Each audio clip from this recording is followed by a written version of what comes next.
ঢাকা একটা unplanned city না, one of the unplanned city of the world. ঢাকাকে উন্নত করতে গেলে সিটি গভর্নমেন্ট ছাড়া হবে না। জুলিয়ানি মেয়র হওয়ার আগে এটা একটা ক্রাইম জোন ছিল নিউ ইয়র্ক। উনি এসে এটাকে ক্রাইম ফ্রি করছেন। ওনাকে বলছে যে আচ্ছা আপনি এটাকে ক্রাইম ফ্রি করলেন, what is the secret of your success? তো বললো যে দেখেন আই ডিড নাথিং, আমি কিছুই করিনি, I just suspended some police officers. আপনার কি মনে হয় ঢাকা নিয়ে যে মেয়ররা অনেক প্রতিশ্রুতি দেয়, কোথায় গিয়ে আসলে পারে না? শুনেন আমি বলি, ঢাকা একটা আনপ্ল্যান সিটি না, one of the unplanned city of the world. এটা বরং আমাদের সবচেয়ে আনপ্ল্যান মনে হয়। It is spontaneous city. এটা একটা একদমই তাই। লোকে এসে জমি কিনে, তারপর ওখানে বাড়ি ঘর বানায়, তারপরে পানির লাইন, গ্যাসের লাইন যায়। এটা একটা স্বতঃস্ফূর্ত শহর। কিরকম অদ্ভুত শহর কম আছে। হ্যাঁ, মানে ফুলের পাপড়ি যেমন যেমন কেউ ফোটায় না, সে নিজে নিজে ফুটে।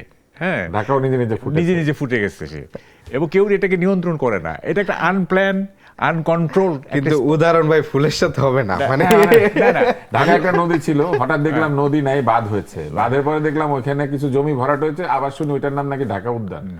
আচ্ছা, ঢাকা কখনোই ভালো, ঢাকা নিয়ে যারা কথা বলে সে স্থপতি আবার নদীর জমি দখল করে। দেখেন এটা একটা খুব ভাস্ট সাবজেক্ট না, এই 2-4 মিনিটে হবে না, এটা অনেক বড় সাবজেক্ট। আমরা একটা অনুষ্ঠান করবো, এটা এমনি করেন। হ্যাঁ, তার দুইটা কথা আমাকে স্ট্রাইক করছে। একটা হচ্ছে শিশুদের কথা বলছে না, আমি জাপানে দেখলাম, মানে শুনলাম আর কি, আমি দেখি নেই, শুনছি অন্যদের মুখে। 6 মাস বয়স থেকে তাকে যেভাবে ট্রেন আপ করা হয়, তো আপনার এই যে ইসে কেয়ার হাউসে, হ্যাঁ, হোম ইসে, তাতে কিছু ময়লাই করে না। হ্যাঁ, এবং সে তার ডিসিপ্লিনটা ওখান থেকে শুরু হয়ে যাচ্ছে। যাই হোক, উনি নিউ ইয়র্কের মেয়রের কথা বলছেন না। দেখেন, ঢাকাকে উন্নত করতে গেলে সিটি গভর্নমেন্ট ছাড়া হবে না।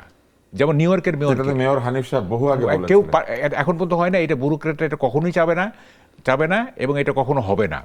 নগর সরকার, হ্যাঁ, উনি নিউ ইয়র্কের মেয়র কথা বলেন। নিউ ইয়র্কের যে মেয়র জুলিয়ানি, সেখানে তো সিটি গভর্নমেন্ট আছে, সেই জন্যই পেরেছে। যেমন ধরেন একটা উদাহরণ দিই, আপনার সময় নাই।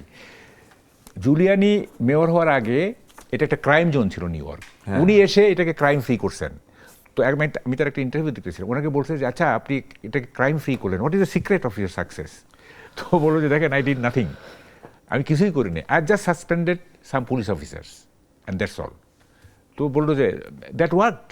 কয়েকটা পুলিশ আপনি ক্রাইম বলে দেখেন, যে কোনো crime either way police responsible. Either police অদক্ষ কারণে সেটা করতে পারে না, পুলিশ জানে, অথবা পুলিশ নেক্সাসের সাথে জড়িত, সার্কেলে থাকে। So either way police is responsible. So যে আমি ডিটেক্ট করছি যে কোন পুলিশ এই দুইটার যে কোনো একটার সাথে জড়িত, আই সাসপেন্ডেড অ্যান্ড এভরিথিং, মানে কি বলে গট কিওর্ড। হ্যাঁ, তো ফলে এই পুলিশের উপর তো মেয়রের কোনো কর্তৃত্ব নাই, আমাদের এখানে তো নাই, কোনো কিছুর উপর নাই। তো আপনি কর্তৃত্ব আছে ময়লার উপরে, মশার উপরে, কিছু ড্রেনের উপরে। আচ্ছা, নদী খেলাও নাই আসলে, এখানে ট্রেড লাইসেন্সের উপরে, কিছু সাইনবোর্ড বিলবোর্ডের উপরে। উনি আসলে ঢাল নাই, তলোয়ার নাই, না। দেখেন, এই যে কয়েকটা ভূমিকম্প হলো না, রিক্টার স্কেল যদিও অনেক কম না, তো এটা তো একটা অ্যালার্ম হইতে পারে, একটা বড় ধরনের হইতে পারে না? কই আমাদের ভূমিকম্প সহনীয় করার মতো কোনো পরিকল্পনা আছে, অথবা রেস্কিউ সিস্টেম?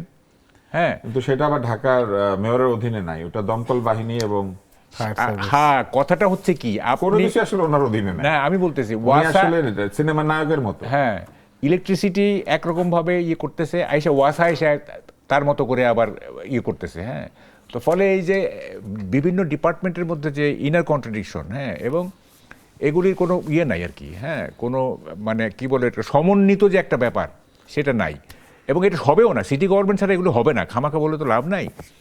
এবং যে যত মনে করেন সিটি গভর্নমেন্ট হওয়া দরকার, অবশ্যই দরকার। সিটি গভর্নমেন্ট ছাড়া এগুলো হবে না। যদি আদিবদের মতো কেউ মেয়র হয়, তারা পারবে কাজ করতে। হ্যাঁ, এবং সিটি গভর্নমেন্টের আন্ডার, পুলিশকে অবশ্যই সিটি গভর্নমেন্টের আন্ডারে থাকতে হবে, পুলিশকে অবশ্যই থাকতে হবে, মানে মেট্রোপলিটন। হ্যাঁ, মেট্রোপলিটন পুলিশ।